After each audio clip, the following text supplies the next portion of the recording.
Doctor صاحب سوال اس حوالے سے پوچھا گیا ہے کہ اگر کوئی آدمی صاحب استطاعت ہے اور اس پہ حج فرض ہو چکا ہے، اتنا مال اس کے پاس موجود ہے، لیکن اس کی والدہ کا حکم ہے کہ پہلے آپ گھر بنائیں،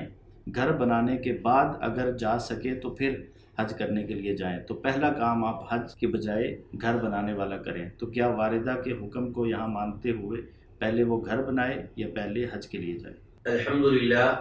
والصلاة والسلام علی رسول اللہ، اما بعد۔ بیت اللہ کا حج جب فرض ہو جائے، جب انسان صاحب استطاعت ہو جائے تو اسے حج کرنے میں جلدی کرنی چاہیے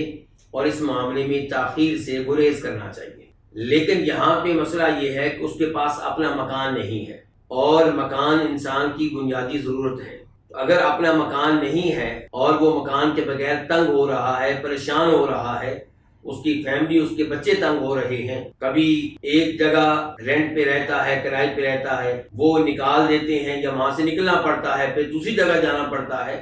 تو والدہ اس صورتحال کو دیکھ کر یہ حکم دیتی ہیں کہ بیٹا پہلے گھر بناؤ، بعد میں حج کرنا۔ تو یہاں پہ والدہ محترمہ کی بات کو ماننا چاہیے اور مکان بنانے پہ توجہ دینی چاہیے۔ البتہ اگر کسی کے پاس اتنا مال ہے کہ وہ مکان بھی بنا سکتا ہے اور حج پہ بھی جا سکتا ہے تو پھر دونوں کام کرے، اور اگر مال اتنا زیادہ نہیں ہے، ایک ہی کام ہو سکتا ہے،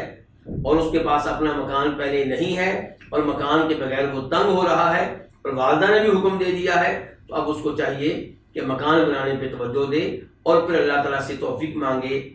کہ اللہ رب العزت اسے اس کے بعد حج کرنے کی بھی توفیق دے۔ جب اللہ توفیق دے، استطاعت دے، تو پھر حج پہ بھی چلا جائے۔ واللہ تعالی اعلم۔